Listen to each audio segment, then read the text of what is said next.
No intro on this one. Whoa. Angry Faithful. Yes, that's right. You're hearing background noise because of Johnny, because he is not in his studio, but show goes on. No one's watching it. Yeah, I'm in the car. So, this is the thing. Just shows the level of my dedication. I'm out here willing to risk my life and limb in personal property just to fill y'all's ear holes with the sound of my sultry voice. There you go. Now, I almost didn't make it here.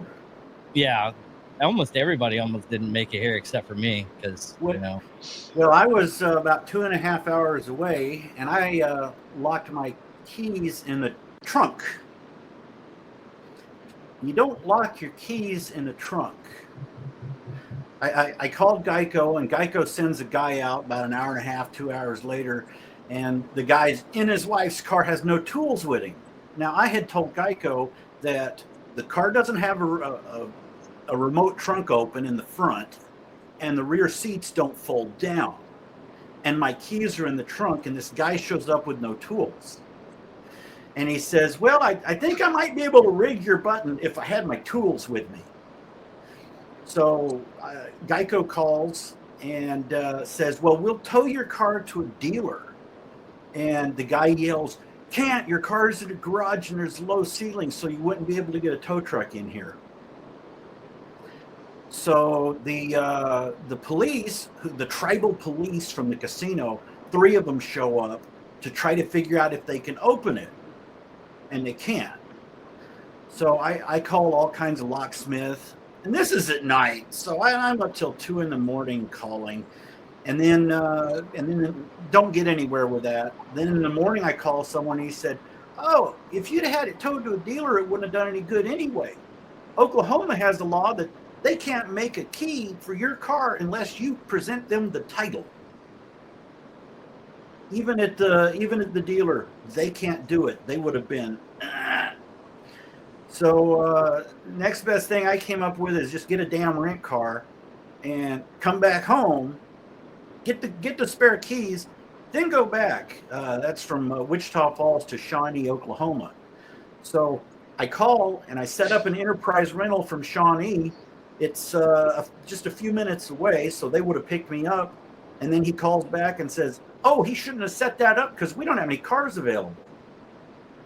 So the nearest enterprise with cars available was, about a $35 Uber trip away.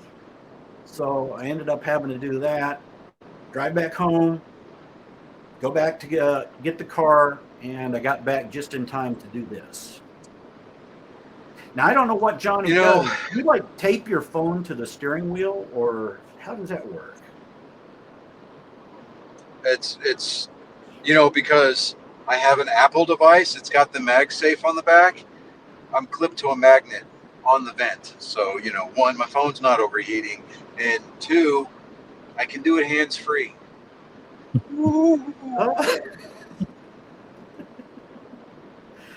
I have a dash cam I could just spin around and I could set that up.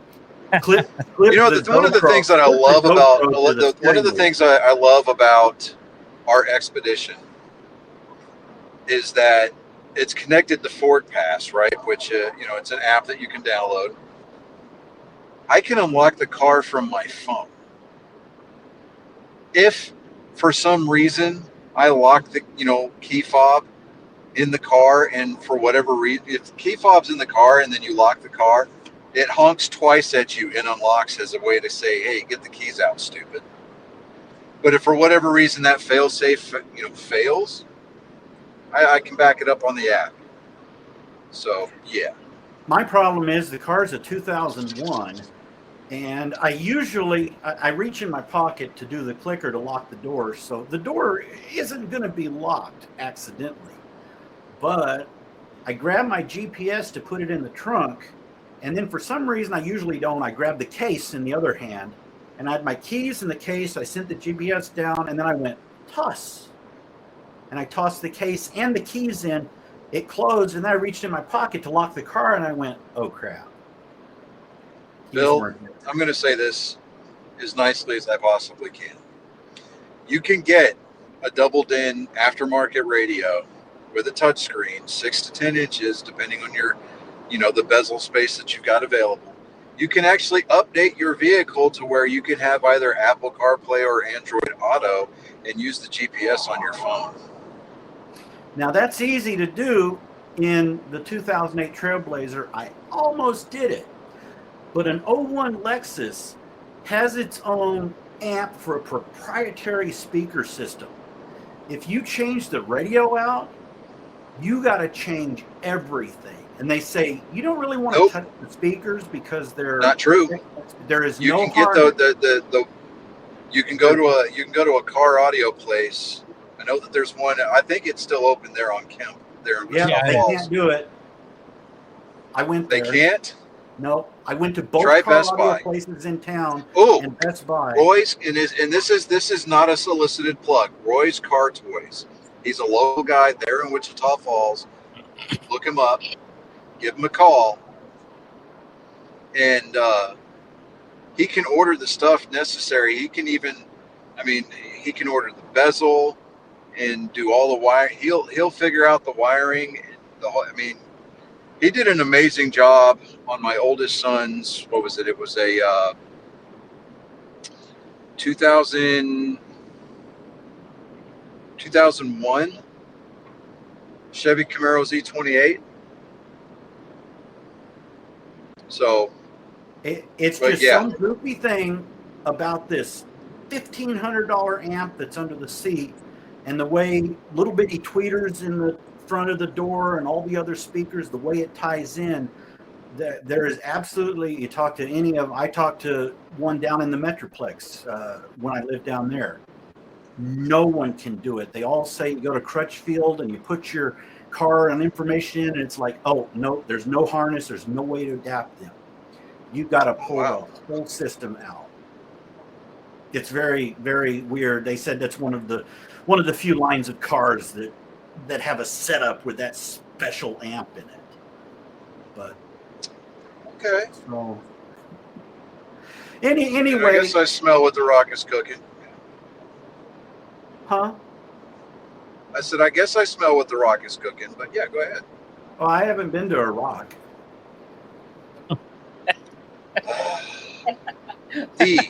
The Rock. Oh my God. Oh, not the place. Okay. Got it. No.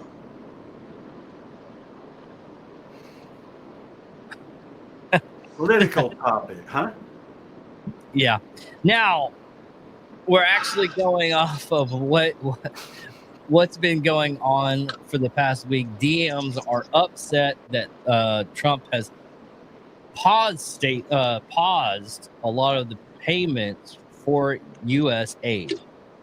Now, a lot of stuff that you looked on for the USA, it was earmarked for XYZ, like the 20 million to give condoms to people in Gaza. Yeah, that was 50 million, and then they've got several different programs where they do like what was it, like 20 or like $45,000 for the U.S. Department of Bubble Wrap Relief. Yeah.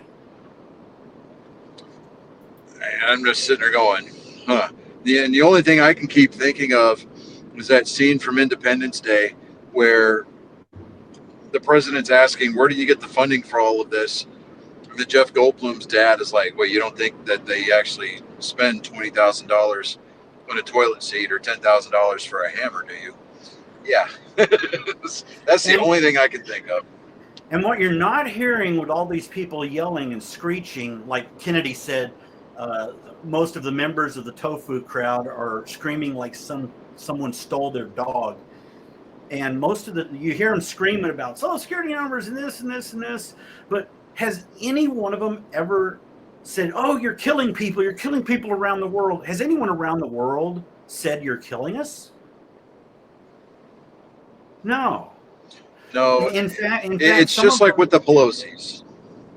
It's like with the Pelosi's. If you look at what happened in California, they bought the government bought up all of this land with the initial idea of building the high-speed rail going from what was it, L.A. or San Francisco to San Diego or something like that, right? Well, the land got devalued. So here comes Nancy Pelosi's husband, Mr. Gay Lover, smack him with a hammer guy, right? Yeah. He comes and buys the land dirt cheap, and then all of a sudden the land value shot up through the roof. Well, here comes some U.S. Department of the Interior hotshot. It was like, hey, we need to buy that land back from you. And he sold it back to the U.S. government, for, I think to the tune of like somewhere in the $240 million neighborhood. And all of that money went into the pocket of the Pelosi's. Well, the only thing I'm hearing... Go ahead. The only thing I'm hearing from foreign people is, please stop sending the money because cartels are intercepting it anyway, and it's not giving us any aid. There was one I saw today on TV. They were showing a school, money that was supposed to go to a school, and it was just a bunch of shoddy, a little furniture, and the building wasn't complete. And it was supposed to go to a sustainable school for the kids. He said the money isn't getting here. Yeah. It's getting intercepted. We don't want the USAID money because we don't get it. The thugs get it. The crime family, the syndicates. So they need to. Someone. Well, like needs the to 178 billion that Zelensky. To do what? Go ahead. I'm sorry. I keep stepping over you. Oh. I keep stepping over you. I'm sorry. Someone needs to specifically ask. Okay, show us a foreign leader or a foreign organization that their citizens are going to die because they don't get this money. Show us. That's the question that needs to be asked. They won't. Yeah, it's like an interview that Zelensky gave from Ukraine, because we've sent Ukraine to date, I think, like $178 billion to this point. Yeah. Right.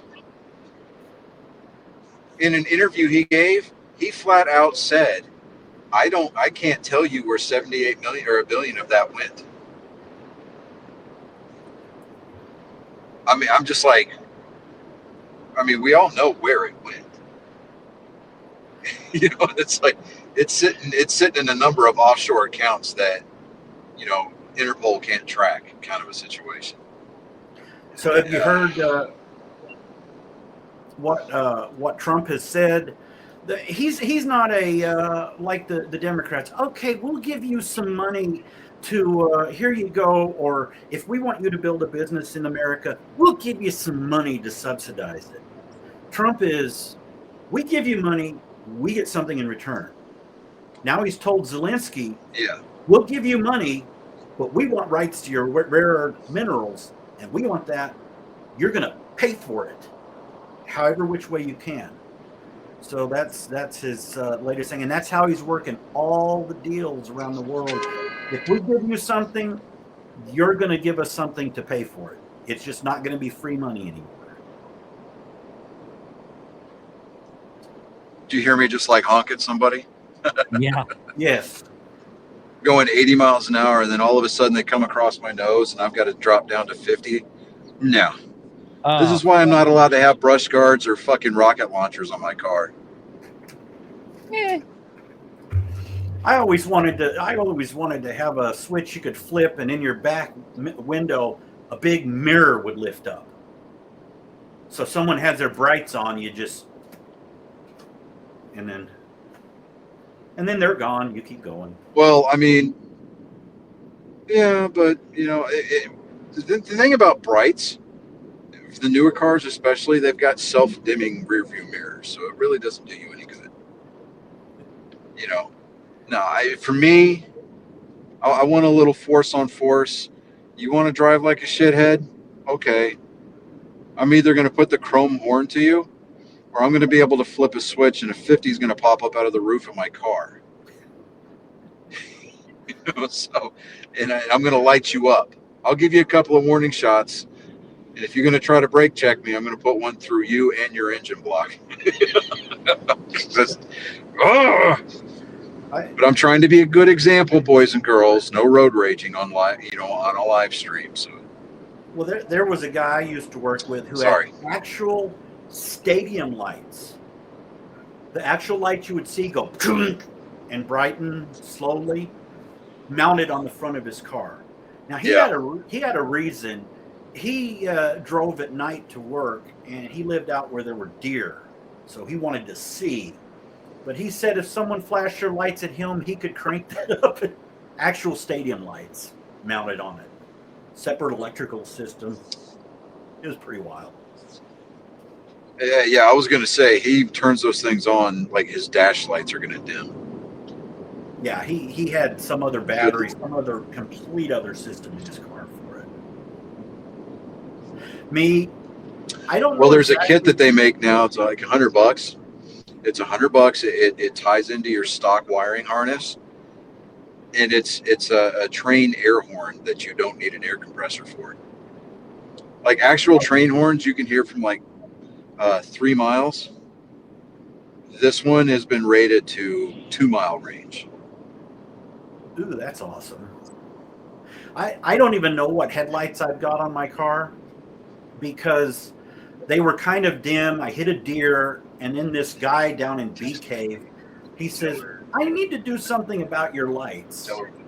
And he rigged them up with something that even a mechanic will look in there and go, what the hell is all this? And he made what are your new lights?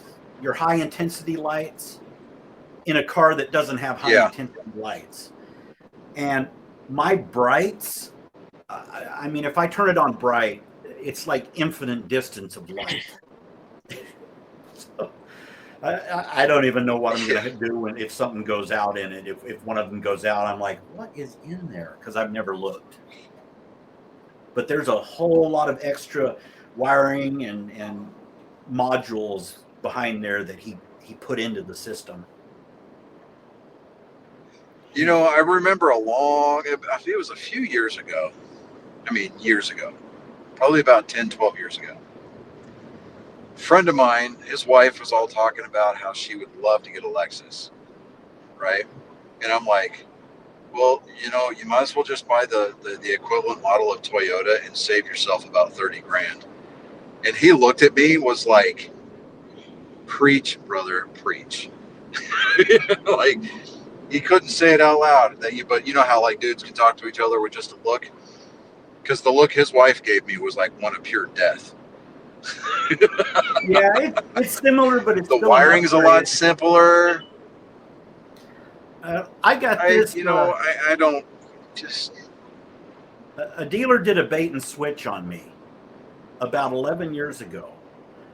We were going to Mac Churchill Acura. He's no longer there. And I'd been looking at this Ford Taurus. You know, we were replacing a Taurus, and I've been communicating back and forth. You ever heard of Jerry Reynolds, the Car Pro Show, down in the Metroplex? Yeah. Well, I had communicated back and forth with him, and he said, "Yeah, give us your VIN guys." Yeah, that would be a good car for you. Okay, so I go in there, and they had it in for a month, and then we're in one side of the Metroplex, and I call and say, "Is that car still there?" Yeah. Is that car still there? Yeah. And we get there, and they go, "Come, let's sit down. What do you like in a car?" Well, that Ford Taurus that was in the ad. No, really, what features do you like? That Taurus. Oh, that was just sold. So I got up and I kicked the door open of that neat Acura dealership and got in the car, and the manager came out, rolled the windows down, and he said, "We like to keep Jerry's customers happy. Can we see what we can do?" And I ended up getting a 01 Lexus GS 300 for $5,200 out the door. Oh, wow. That was 11 years ago, and I've got over 300,000 miles on it now. Wow. So, yeah, I got a good deal on it. Just don't lock your keys in it. It's a real secure car. It's really secure. So it's got a diamond cut on both sides of the key. Oh, uh, diamond cut key. And when they first started getting to where you could do an aftermarket diamond cut, there was up in Newcastle an Ace Hardware that had just started doing it. So I went up there and I got the car and only had one key. So they got me another key that just opens a door, and then the one that can start it. And they said, "Oh, $20 to cut it." It took them over 2 hours to cut two keys. They had to look through a microscope and guide a diamond cut bit drill in the path of the keys. Oh, wow. But they didn't know what they were getting into. They had just got it and just learned how to use it. Oh. Here's a new executive order that came past today. Go ahead, dude. The authority vested in me as president by the Constitution and law of the United States of America, it is hereby ordered that Section 1 purpose, the Second Amendment, is an indisputable safeguard of security and liberty. It is preserve the rights of American people to protect them, ourselves, our families, our freedoms, since the founding of this great nation. Because it is fundamental to maintain all rights held by Americans, the rights to keep and bear arms must not be infringed.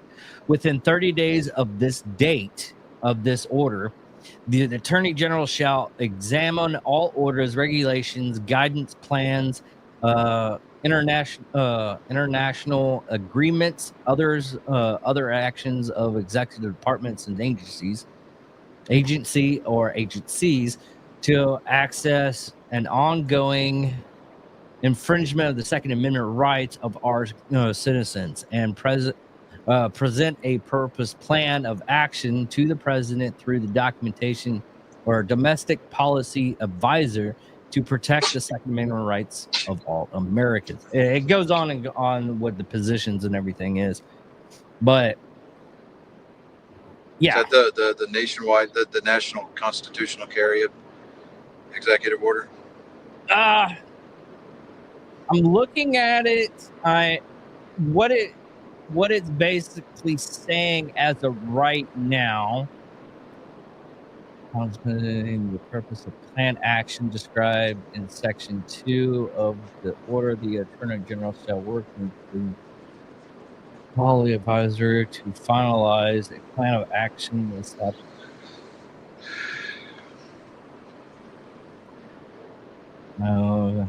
It's basically looking into the position taken by the United States is any and all an ongoing presentation legalization that affect or could affect the ability of Americans to execute the Second Amendment right.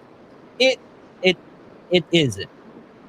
It's looking into all the laws as of right now. Oh, maybe this is his stepping stone to dismantling the ATF. I wouldn't go that entirely far, but it's basically looking at all the laws and regulations of all states as of right now and figuring out a go-to plan for the next step, which should be universal constitutional carry, which it's constitutional carry anyways. Yeah.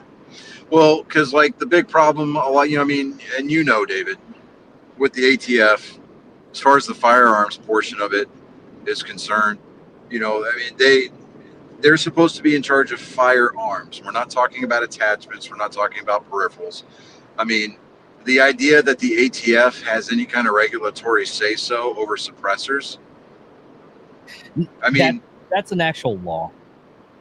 And the only reason it's a law, quote unquote law, it was governed into existence by fiat. It's kind of like the EPA.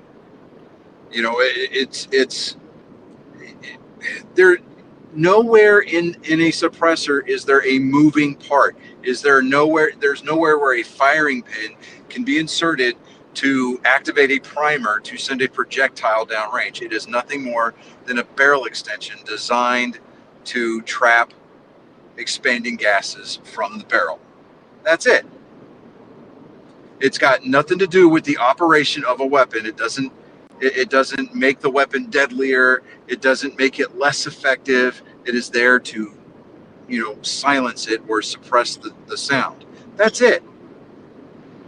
And there's nowhere in the Constitution that states that, where attachments can be regulated or governed. It's like the whole bump stock thing. It's like, come on. Even with automatic weapons, fully automatic weapons, well, you have to have a Class 4 federal firearms license to do, to own those. And it's like, even then, you don't technically own them, because if the ATF wants to come knocking on your door, and they can just arbitrarily, acquire, for lack of a better term, your inventory of fully automatic weapons. Because you don't, because under the ATF's regulations that they put out, which don't have to be voted on, they don't have to be signed into law. They can make it up on the fly. Literally, if you look up the definition of governing by fiat or regulating by fiat, that's what the ATF and the EPA both do.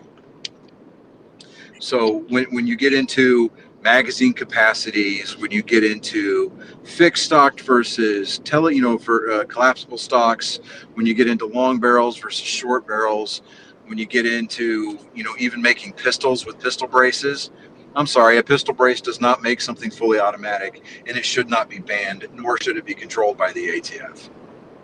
Well, a lot of those regulations are going away only because the basic fact of what the Supreme Court did with the Chevron. Was it Chevron? Bill? Chevron, or are you talking about Enron? No. It was a law to where it wasn't even a law. Basically, what they said was, and sorry if I get this a little bit wrong, it's just going off of memory.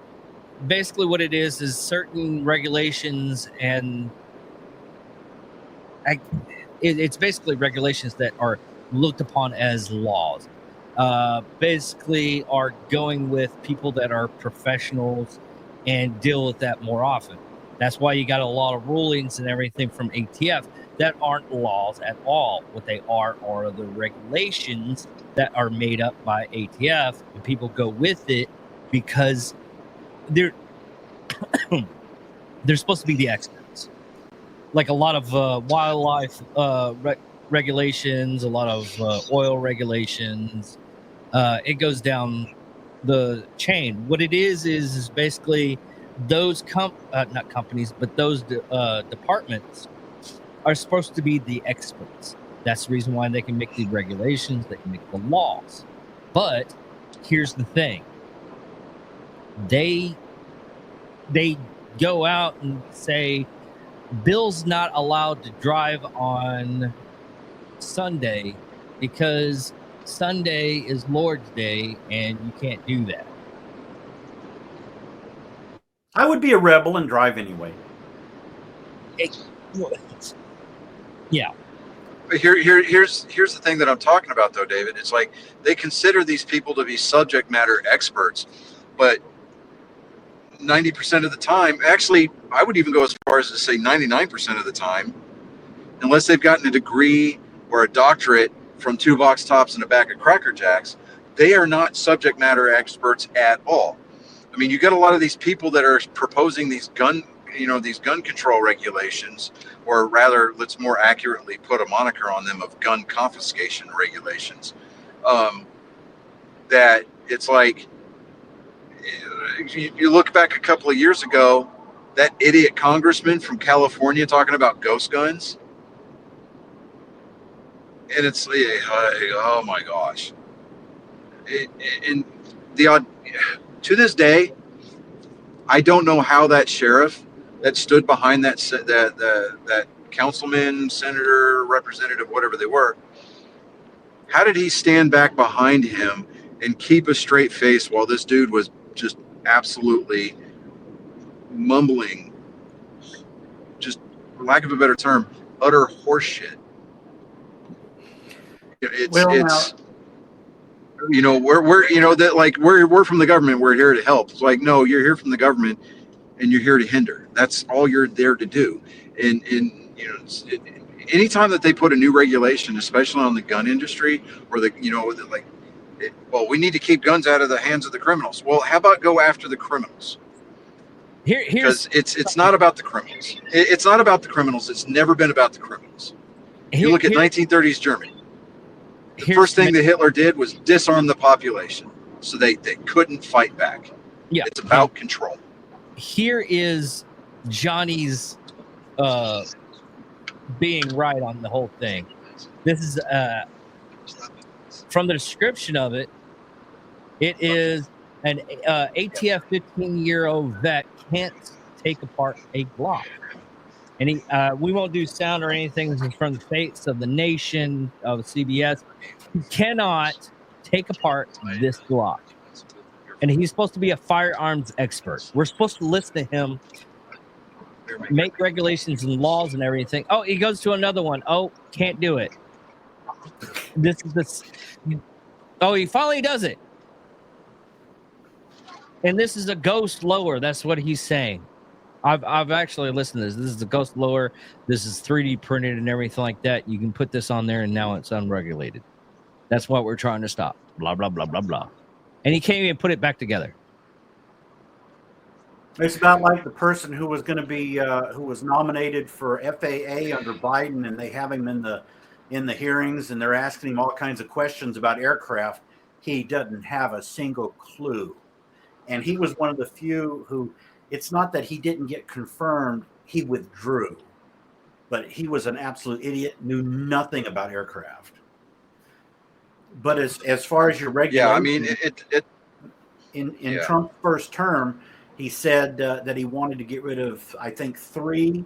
He wanted to get rid of 3 for every new regulation written, and I think he, at the end of his term, said that they reached 4 or 5.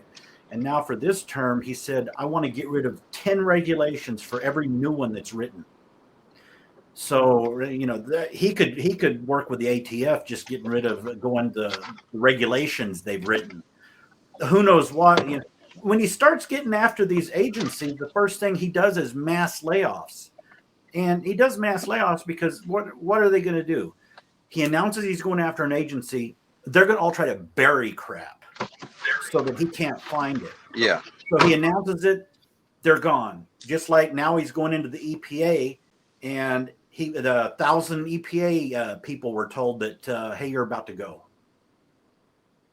So that's his next jump. And the EPA, their regulations, they went. Obama did this, and then it came back under Biden.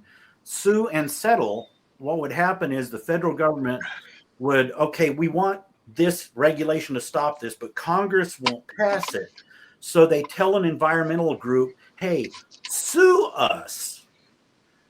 Then we'll settle out of court. So then it'll be law through the courts. So that's how they get a lot of environmental regulations passed, called sue and settle. And you get, we gave permits to the oil companies, so see how nice we are. And then they do a sue and settle, and that stops the oil company from getting the right of way to get to the oil well. So it's stopped either way, and that's how they work regulation. Yeah, he's getting rid of entire departments. He's going to reach his 1 in 10. Yeah, it's an in around to breach the firewalls of the Constitution. And honestly, I'm tired of seeing it. And we need somebody who's willing to go in and bust nuts. I mean, like, seriously bust somebody's balls, knock some heads together. And I think with this no nonsense, blowtorch and a pair of vice grip, kind of guys that Trump's bringing in, I think it's ultimately going to be good. It's going to help reduce the size of the government, because Bill, and you know this, it's like when the public sector the larger the government gets, the more bureaucratic steps, that you put into place. It's like the government can get so overinflated that it will fail. I mean, you look at the Soviet Union. That's what happened. I mean, in addition to the fact that Reagan outspent the Soviet Union and caused the Soviet Union to go into bankruptcy, with the Cold War, the arms race of the 80s. But it's like, if you were to look at like things like the IRS,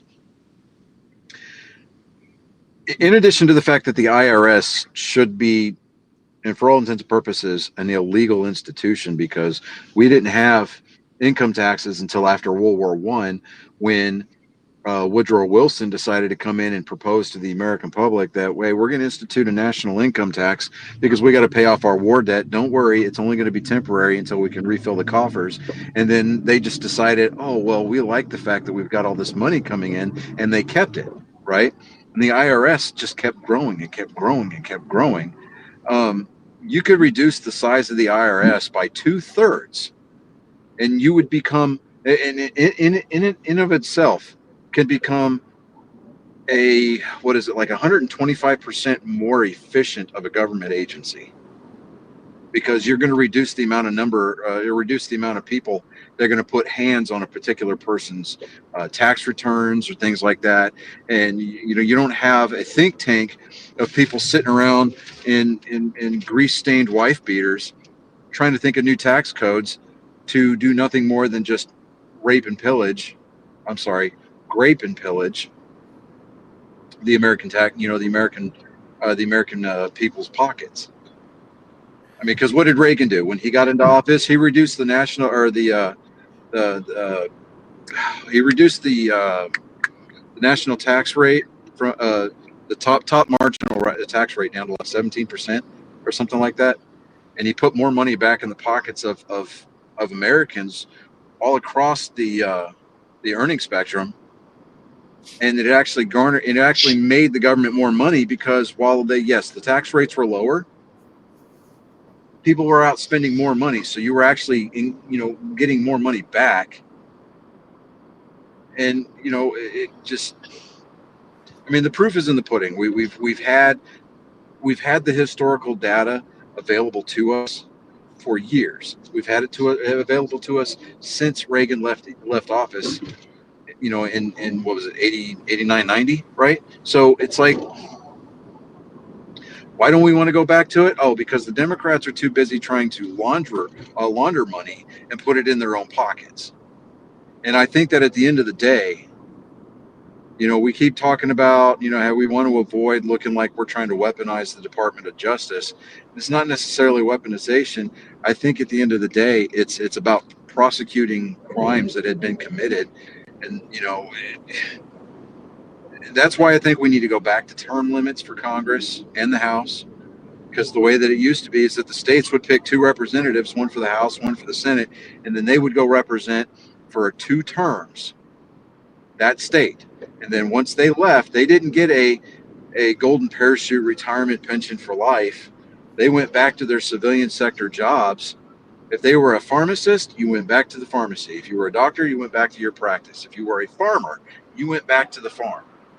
But you were only limited to 2 terms. So there was no institutionalized figureheads just soaking up power and rigging ballot boxes on election day, just so that way they didn't have to go work an actual job. Because if we had term limits, people like Bernie Sanders would have been a long gone memory. They would have dissipated like a popcorn fart in the wind. Didn't Mitch McConnell fall down today and hurt his head again? He fell down the other day, but that video that you see where he's in front of or behind the podium and he's got a bandage on his head, that's an AI recreation. Somebody photoshopped that bandage on his head. No, he fell up he fell up. He didn't fall down. He fell up. Yeah. Well, he had the bandage really on his head when he fell a couple of months ago. I was just thinking they may have just used an old video. They probably just used the old video and everything. Well, the video that you've been seeing going around yesterday and today, that's from 2013, and he didn't have a bandage on his head. He just stood there looking like he was completely spaced out, and Alzheimer's and dementia were in there fighting over his brain like 2 pigs fighting over a box of Whoppers in a fat girl's pants. Well, There was we one. we lost a congresswoman for like 6 months. Kay Granger. Yeah, you know where she was at? She was at old folks' home. Of course, we can't really say that Some much. people said she was in the dementia unit, but then some people said she wasn't. So no. She was in the dementia unit. I followed up on it because I was curious. And said something. If they insist on having no term limits for the House and the Senate, I think that I think that there needs to be mandatory mental capacity testing for any terms past 2. Well, you know, Cash just got delayed a week, and I didn't realize he was this old. Chuck Grassley could have stopped that delay, this particular procedure that Democrats had requested. He could have stopped it, but he didn't. Yeah. He's 91. Jeez. Yeah, I knew he was old, but because he's usually sharp, but they're all pissed because he could have stopped this 1 week delay on Cash. And we really need Cash right now. Oh, yeah. I mean, so far, Tulsi's still grilling her, so she's got another week, right? I think so. The last Poly Market I have, though, has her up to 97%. Oh, okay. So what do you think of Politico getting $8 billion? News corporation? Because I know there's a lot of federal funding to some of the news corporations and everything. Well, the first step was taken, cut the funding off, and then we sit back with a bucket of popcorn and we watch as that entire organization crumbles, because all they were doing, if you get government subsidies, I mean, all you're doing at that point is because USAID was set up by the Democrats anyway, so all of this money that they've been funneling out, especially to these press organizations, and I use the air quotes on press,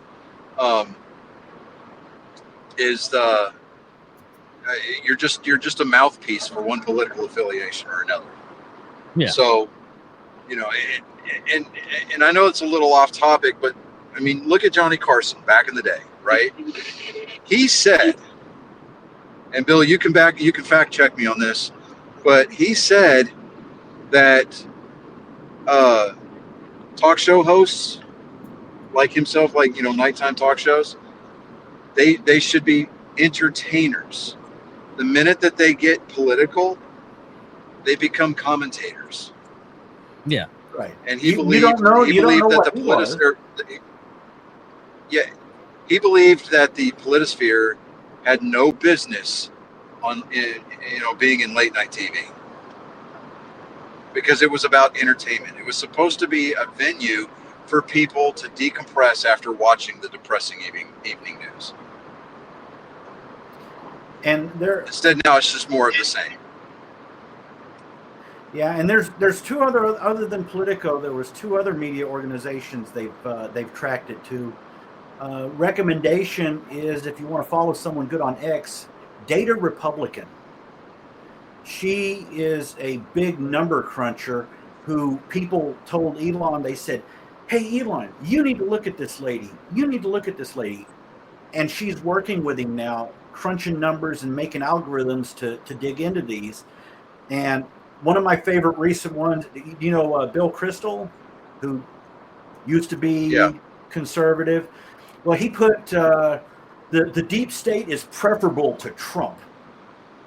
So Data Republican responded, "Hello, Mr. Kristol. For you, the deep state is preferable because you're listed as the president of Defending Democracy, EIN number," and then she puts a number. So there's everything to back it up, which is an indirect beneficiary of USA through the Rockefeller Philanthropy Advisors. So she's drawn it out how he's getting money personally from USA.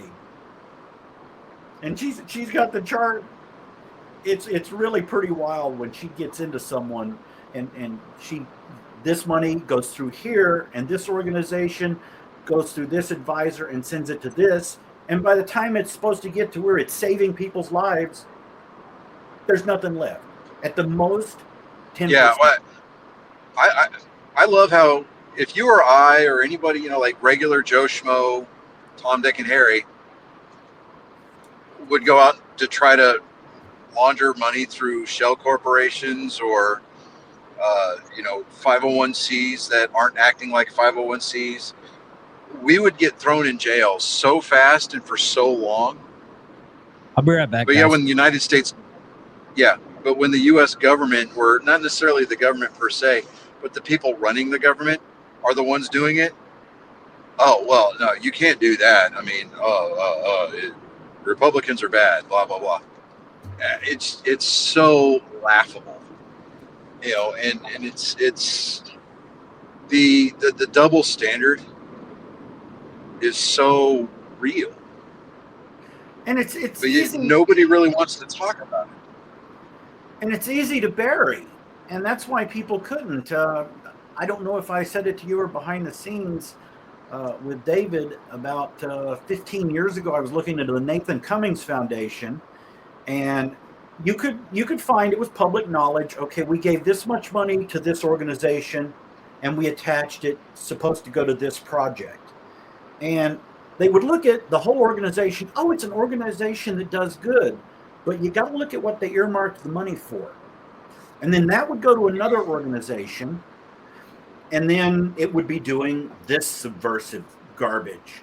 And it took me weeks to track down a dozen different, it went here, here, and here. But they've tracked now using AI, they've tracked these NGOs that people say, okay, we give money to here, like Bill Crystal, we give money to here and it goes here. And they found a web, there's 55,000 NGOs in the web that are getting our tax dollars.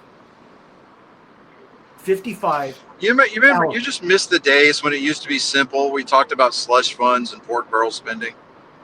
Yeah, that's gone. But we talked about slush funds, but we didn't know exactly how deep the slush went. And the slush is real deep, and that's why you need someone, and that's why he has to go along and do these mass layoffs. Otherwise, they're gonna hide. They're gonna hide it. And the Department of Education, oh wow! Did you see Maxine Waters screeching in front of as she was trying to get in the door, and the guy was guarding the door? Yeah, Democrats here lately, they've been sounding really kind of insurrection-y. I'm just kind of putting that out there. Sounding? Well, I say that very tongue-in-cheek. Of course, they're sounding insurrection-y because, well, not insurrection. They're sounding very insurrection-esque, right? I mean, they're out there openly inciting violence. It's like, we gonna be out there in the streets. We're gonna be in your face. We're gonna be on your ass. It's like, okay, there is a certain rule of decorum that is expected of representatives and senators, and a lot of these Democrats are not following it. But, good Lord, heaven forbid that somebody put them up for censure, or I don't even know if expulsion is a thing, but it's like, I mean, you look at AOC. I mean, yeah, I get the whole First Amendment rights thing, but at the same time, it's just kind of like you're a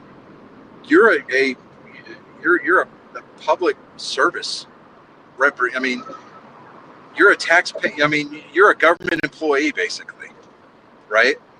And she's out there actively bad-mouthing the administration that overwhelmingly won the election, right?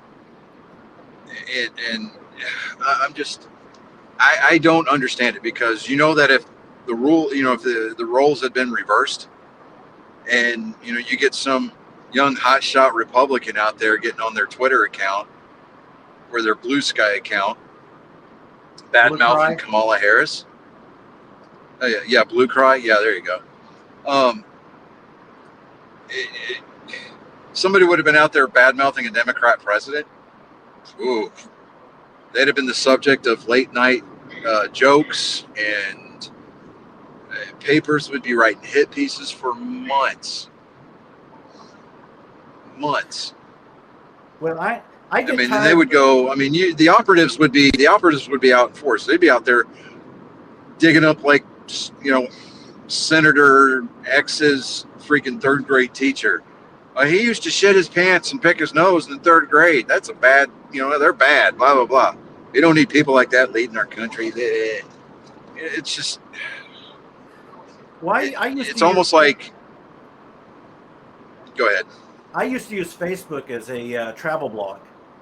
And then for this election, I just went full political. And I wrote a post a couple of days ago, and it was very intense. And it was so intense that I was afraid Facebook would delete my account. So I set it to private me only. And it's been removed. But it was about a threat that was made to Elon's team. And this sorry sack of shit, he writes, "Who knows these kids' moms and dads? Someone has to know. Please, everyone, tweet and text asking someone to call their moms and dad because these kids' lives are going to be decimated. Please, Twitter, do your thing." I forwarded that to Elon and Pam Bondi. So people are taking these violent threats, and Elon is seeing them, and he's responding back, "Noted." So we need to do that, every single one. I mean, there was just a whole line of people going and giving information about these kids, and they're saying go after their family. Yeah, well, I think Bondi came out yesterday or today talking about they're going to start arresting these people that actively go out and they're going after the leakers, but then they're going after the people that are going on social media giving active advice on how to avoid deportation. Right. It was all these teachers that are like, well, I'm going to protect my students, blah, blah, blah, blah, blah. It's like, look, it's called a federal operation. Even if it was a state or a local level, you can't obstruct a law enforcement agent from doing their job.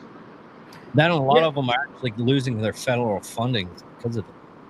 Well, and Tom. Oh Holman, his big operation in Colorado, where he was going to get all of the people who was in apartment the Trindale, whatever, something, and he was going to go after the ones that were in the apartment complex. Mm. That operation was blown. He got no one, and he just flipped on that. I don't know if it was the governor or something gave some warning. And then they had activists with bullhorns across the street yelling, "If you're in there, go out the back door," while he's trying to go in. And he's like, "This is not going to stand. We're going to start arresting, locking them up, and full force of the law against the leakers and against the activists who are across the street warning people what is supposed to, because it's going to be, people are going to start getting hurt. The law enforcement, ICE is going to start getting hurt when they tell these gang members when they're coming. So this has to stop, and this is what I'm seeing on Twitter, all on X, all of this. Here's how we're going to warn someone.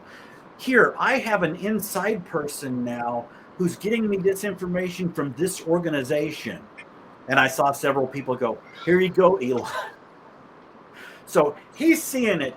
This stuff's going to get to where it needs to go. We just need cash in there now, as soon as possible. And they know they want They want to keep him out as long as possible because they know once he's in, this shit ends. Yeah, and it's funny watching, and eventually the Democrats are going to start eating their own, and it's going to be hilarious to watch. Because they're just, when they've got nobody else to blame, they're going to start pointing fingers inward. And it's funny whenever morals are not a part of your platform. It's all about ideology. Yeah, we're going to see just how inclusive they really are.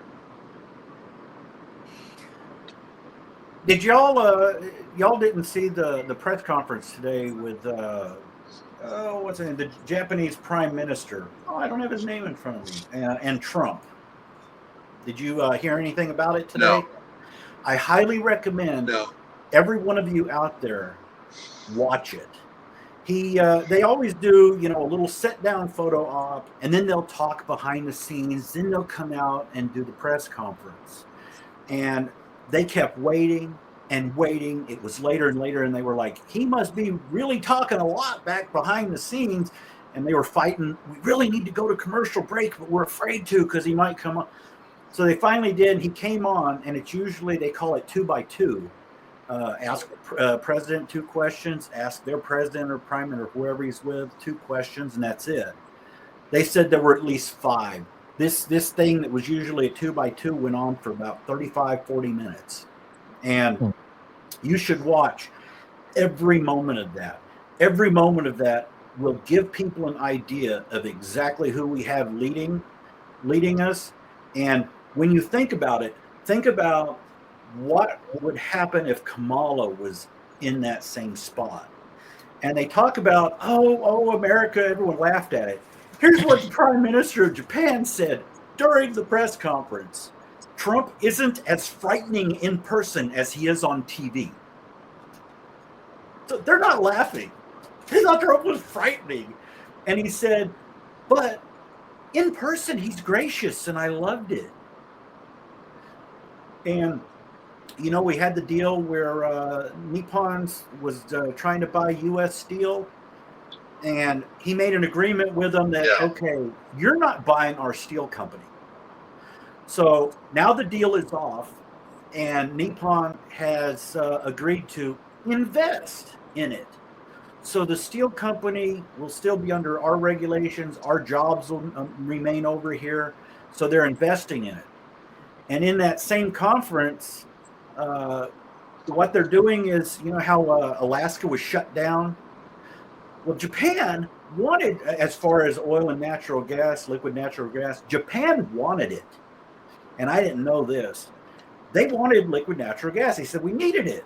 But Biden, for some reason, wouldn't. And he said, Trump says, someone needs to ask and see why Biden didn't give it to him. He's just hilarious in his press conferences. But he said, you're getting it now. So he's going to be getting them, opening up the pipelines and the drilling in Alaska. And Japan is going to get cheap, reasonable rates on liquid natural gas. In exchange to, Japan is going to do $1 trillion investment in America. In exchange. And he said that we'll get the trade imbalance because we still got a big trade imbalance. But he said, we won't have to get it by upping tariffs on them. We're going to be getting it just naturally by what we're going to be making off of the liquid natural gas and oil from Alaska sales. So you look at the trading partners, you look at these idiots out here of, your Samsung, your TV is going to cost more because you're not getting it from China. Well, no. Then you look and Mexico and Canada can look and go, what did he just do with Japan? He isn't going to need us anymore because he's doing these real great deals with Japan. He'll probably do another one with Taiwan. He works good with India. We've got other locations, Central America. We can get avocados and stuff from California, and some of our fruits and vegetables from Central America. Then we can say, hey, Mexico, you won't deal? We'll get it from there. So I'm sure after this press conference, a lot of countries probably looked at it and went, crap. Especially the EU. He'll work with China and other countries and just give the middle finger to the EU, which he needs to do. But anyway. Here's another thing y'all should listen to. The Sean Ryan show, Lindy Lee. Lindy Lee. She was literally in with the Biden administration, and she ended up going Republican. She was Democratic. She was Democratic. Democratic. God, I can't even say the word. You either? She was a Democrat. She was a Democrat for the longest time, and she was even in the Biden administration during his time. And as soon as I think, from what I listened to on the show, 2024, that's when she became a Republican because she started seeing all this stuff in the behind the scenes and everything. And she talked who was actually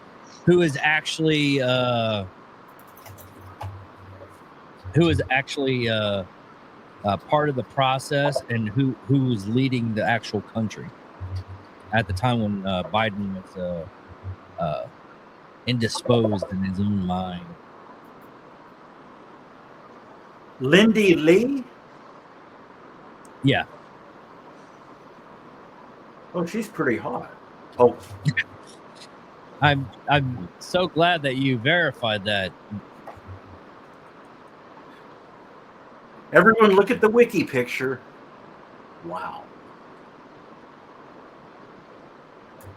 But now she's an America commentator. Now a conservative, she served on Asian American outreach team for Joe Biden's 2020 campaign. Yeah, but even on the show, she talks about how, I mean, even her thing right now is the Democratic Party. She's part of the Democratic Party, and she even said on the show, "Now I'm a Republican." So that's probably the what do you call it? Yeah, it says now a conservative. Yeah. Well, she even said she was conservative, but you know, there's a lot of stuff that she says on the show that makes sense,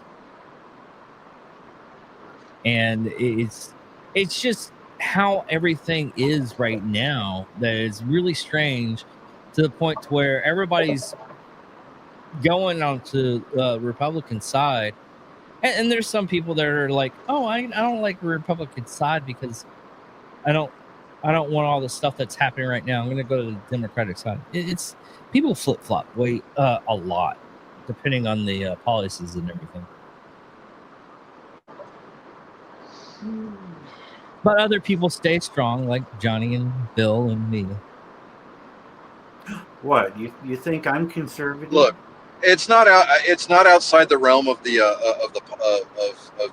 impossible for me to vote for a Democrat. They just need to be conservative, because there is such a thing as a conservative Democrat. Yeah, that's what she said. Now they'll be chastised like a redheaded stepchild by their own party. But you know, it's. I don't vote Republican just for the sake of voting Republican, because there are some Republicans out there where, you know, I'm like, I got no use for you. You are a rhino. And I mean, in the largest sense of the word, you know, and it's like, I'll skip over that block if I have to. I mean, yeah. I understand that if there's nobody running against them, they can vote for themselves and get back into whatever position they're running for. But you know, it's so it's out there, man. And it really is cliche that I was like, no, you have to vote for this. I mean, even what was it? Black? Was it Blackish? Is that it's a sitcom, and the little girl Blackish.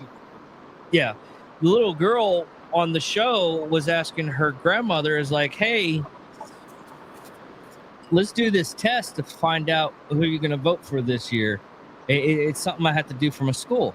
And she was like, well, I already know what I have to I vote for. I vote Democrat no matter who.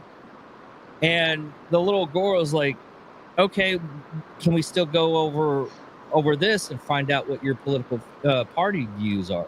She's like, yeah, sure, baby, no problem.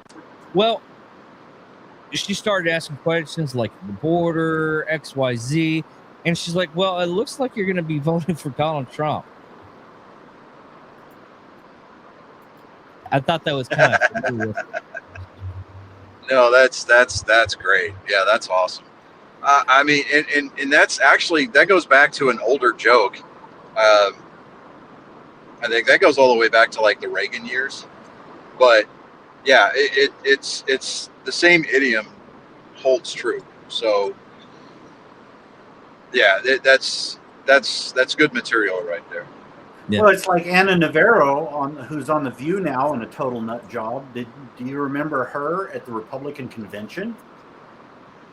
At the Republican convention, it was during Bush, I think, and she was a Democrat, and then she was talking to some friend. Her speech goes, she was talking to some friends, and they were telling her all the positions, and she was like, "Well, I'm actually a Republican." And then I think it was Trump that just spun her a total 180 and she turned total nut job. But before that, I thought, hey, this is a cool lady. I like this lady. So she has the Republican views. Well, I don't necessarily think that it was Trump. I think a lot of it, Bill, I think a lot of it was contractual obligations from ABC. Yeah. Like, if you want this job, you want this amount of money, you're going to have to say X, Y, and Z. I think she flipped before The View. Her entire viewpoint is just, it's genuine now. Well, even before appearing in front before the cameras, I mean, there's going to be some contact. There's going to be some kind of conversations as far as what's going to be expected if A, B, and C, because they don't throw those contracts together overnight. So there's going to be back and forth, but it's why and how ABC, or more importantly, the Disney Corporation, is still subsidizing that toilet, that political sewer. I have no idea, because they have to be. I mean, the ratings cannot be good, and mostly the only ratings that they are getting are from conservative talk pieces that are looking at it for the clips. Well, because they can track ratings through DVR now. Yeah. Unfortunately, the ratings for The View are up there, regardless of the memes that's been going around the last couple of years. It's still one of their top shows. People are just completely brainwashed, and that being a top show, you can see just how nuts they've got. But you talk. I mean, I'm sorry. I still think that a lot of their viewers, a lot of their viewer base, I think it's just from people just wanting to know what kind of stupid shit they're going to say next. This is true. But here's the fun fact. It's the reason why a lot of people listen to Howard Stern.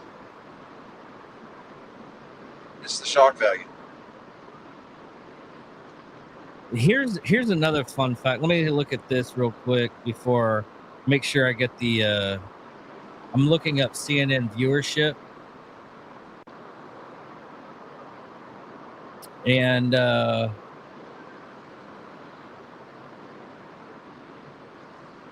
it looks like during prime time 118,000 people watched CNN. And that's it. TV cable is going like downhill fast. A lot of the information you get nowadays, most of my information comes from podcasts. Podcasts, Twitter, and TikTok. Yeah. Yeah, it looks like she was a Bush supporter, and then in October 2016, when one of the scandals came out about Trump, she was real, his comments about immigrants, it means he's racist, and she bought into that, and that's when she flipped and became a hardcore never Trumper. But you mentioned about that's on her then. Do what? You mentioned about that's on her because. And then the abortion and all that, and she just went downhill with it. You mentioned the numbers and voting for someone, not voting for someone necessarily who's a Republican, but you think he's a rhino. But the big issue is control. We need the numbers, and we need control. And here's some. You look at we mentioned it last week. The top 3 people who received donations from Big Pharma are Elizabeth Warren, Bernie Sanders, and this is over a time period of over 10 years. You know who the third person is? Yeah. Warnock. He's only been on the scenes for a couple of years. He's in the top 3. Jesus. They had to have him win. They had to, because that's. But according to Elizabeth Warren, she's never received a penny from Big Pharma. Well, notice what they said. Sanders said, "I've never received a penny from this CEO and this CEO and this Big Pharma CEO." He said CEO after each one of those statements. Well, yeah, so you didn't receive it from might the be CEO, factually true. You received it from the company, from other people in the company. You didn't receive it from the CEO, so he didn't necessarily lie. But in the Warnock's case, remember, they needed him to win. If they hadn't have won, it would have been a different ball game because they wouldn't have taken the Senate. Democrats wouldn't have taken the Senate without him. And they threw everything into his campaign. Total insane nut job. I don't know if you followed Warnock or anything. Or no. As far as like throwing, as far as filling the coffers for one candidate versus another, I think that this past election needs to become a case study in campaign finance. I mean, the fact that Harris had $1 billion in her account, and she still came out, what was it, 25 million in the red? I think the total amount ended up being almost something $2 like billion. that.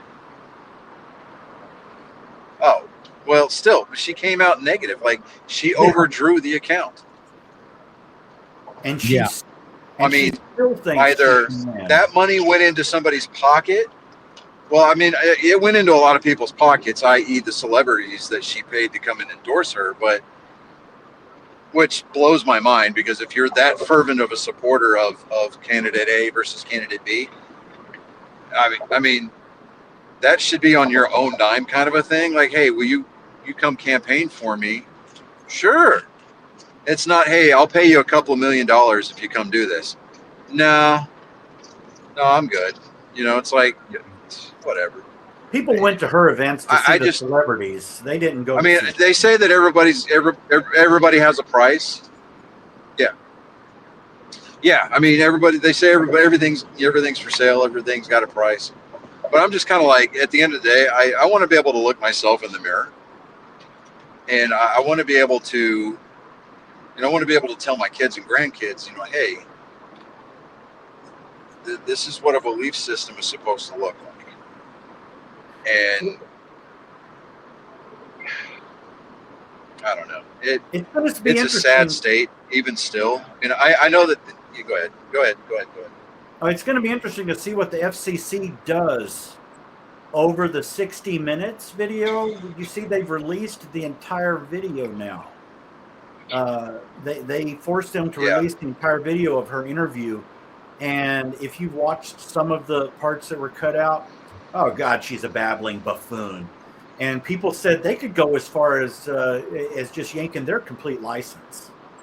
Probably won't, not going to, but there's going to be some hefty fine over that.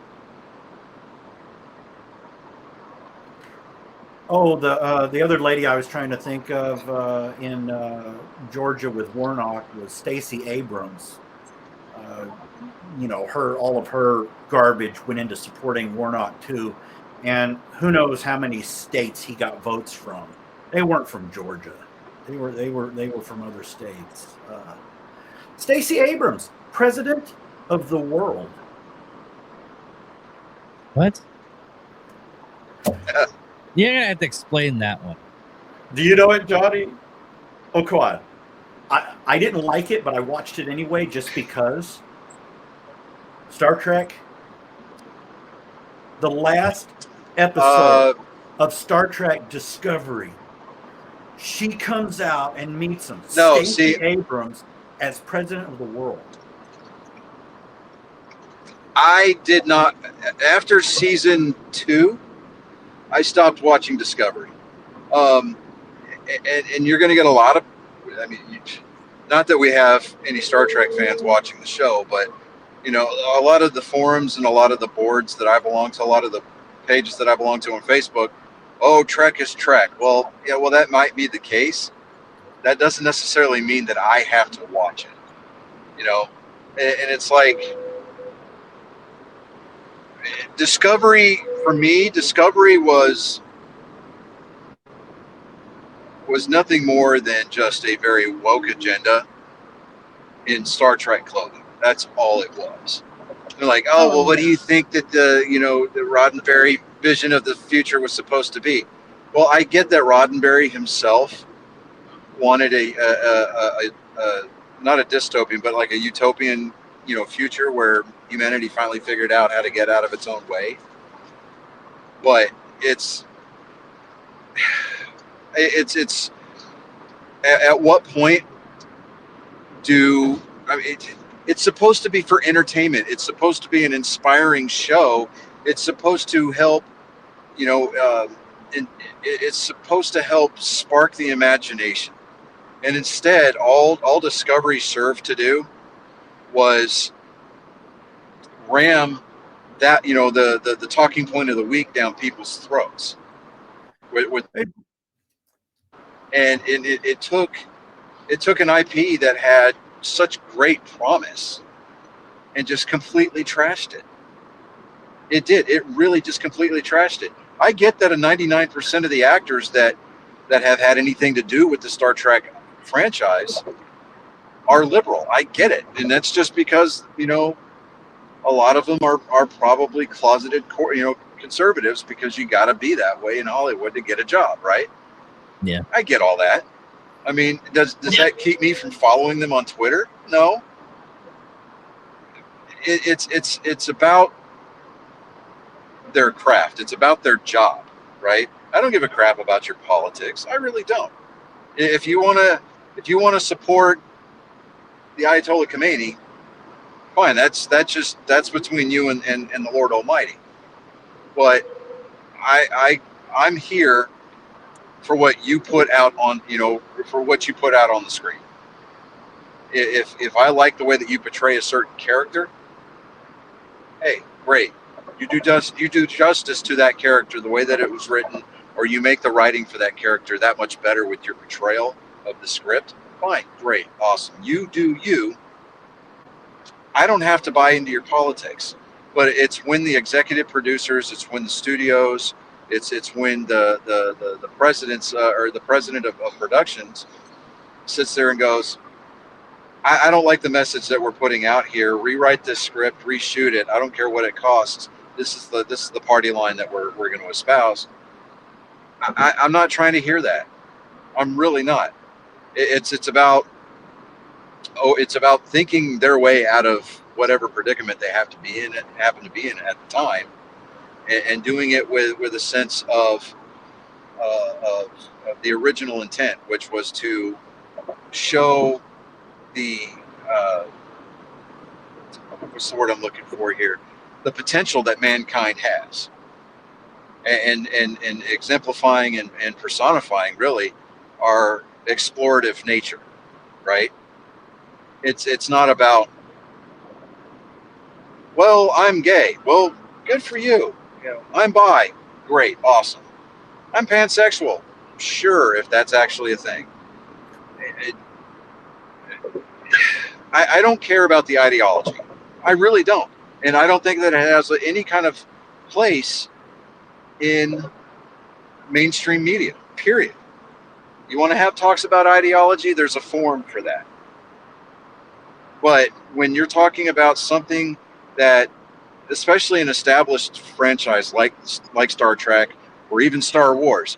The job that Kennedy has been doing with Star Wars over there at Disney has been atrocious. Yeah. Right. It's about the story. It's about staying true to the canon, staying true to the lore that invented this universe. Right. Not bending it to your will just so that way you can get your political ideology out there. No, and really, there's a reason why a lot of the Star Wars properties that have been put out on Disney Plus here lately have been failing absolutely miserably. And it's because the writing is so apolitical, it's not even funny. Like, you can't even hide it well anymore. I mean, George Lucas, yes, the original trilogy. Well, the original trilogy was set up as a commentary against the Vietnam War, right? But the prequel trilogy was set up as a commentary against George Bush and in the war in Iraq. That's why, like, in episode 3, you hear Anakin say, "If you're not with us, you're against us." I mean, that was a shot at George W. But I mean, I think for me, that's when Star Wars really started to take a nosedive. Yeah. There's a little bit of a flaw on that, and that's the first episode came out in '99. I said episode 3. Oh, okay. I thought you said like the full set. Well, the prequel trilogy started out with good intentions, but like episode 3 really had a lot of political undertones that were running a lot of uncanny parallels to what was going on in America at the time.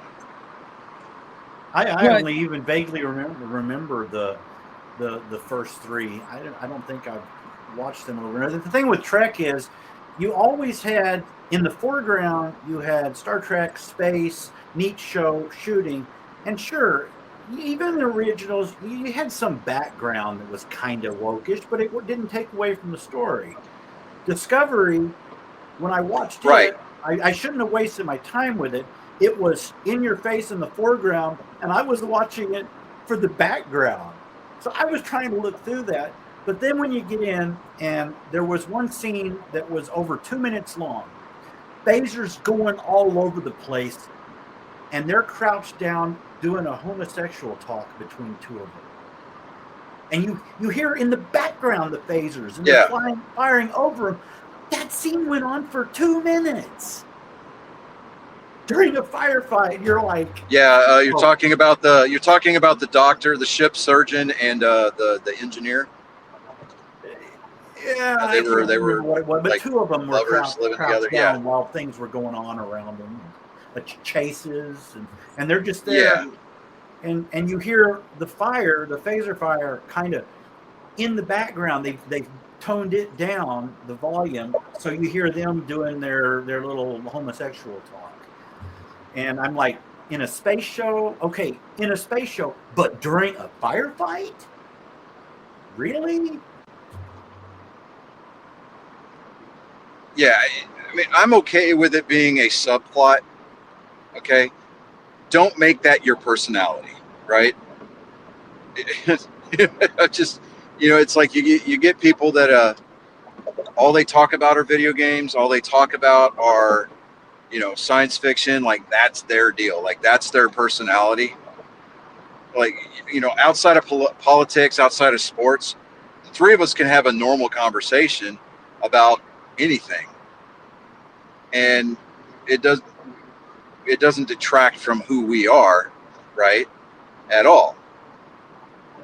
Whereas these people that lean heavily on those identities as crutches, because there is no substance otherwise, and I say substance in a very loose meaning here. It's when that becomes the crux of your identity.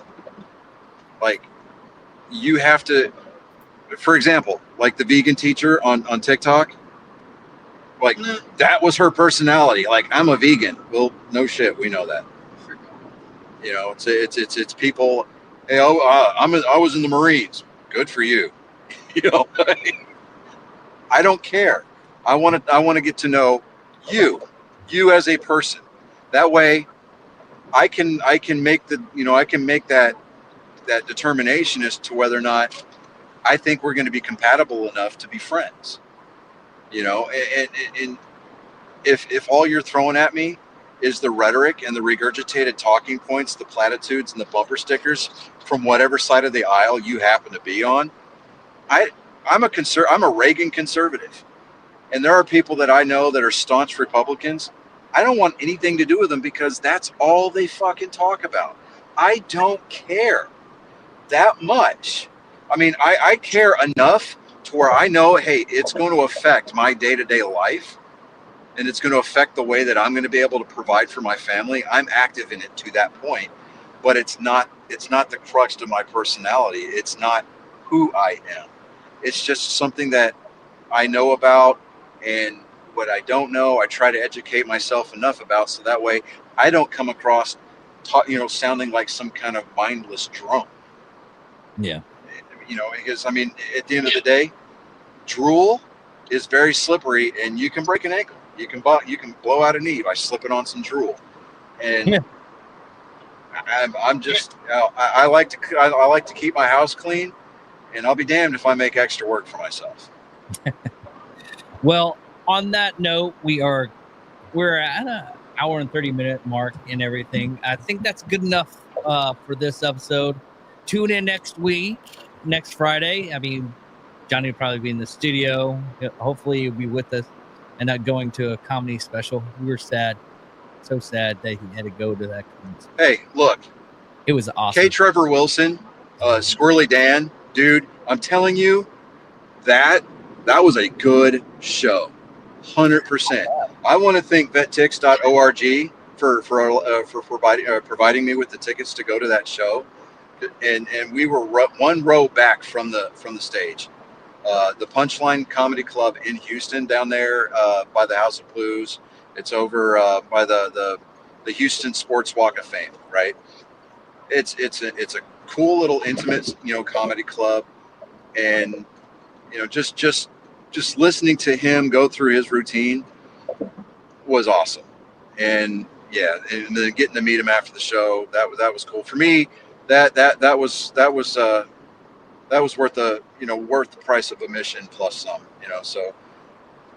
But yeah, if you're a first responder, you've got your version of VetTix. But if you're a military veteran, go to vettix.org, register, and then you can actually look for events. A lot of times, like sporting events, gun shows, rodeos, theater. They've got museums and things like that. There, as long as tickets are being donated for whatever events that might happen to be in your area or in the surrounding areas, you could either make a request up to 4 tickets, or you can enter a lottery based on the number of coins that you have through their website, and you can win X amount of tickets. But it's definitely worth it, worth the support. Go check them out. Again, it's vettix.org. And on that note, thank you all for listening. Thank you all for watching. I'm David Dickerman. I'm Johnny Skelton. All right, thank you. Hopefully see Where'd y'all that falsetto come from?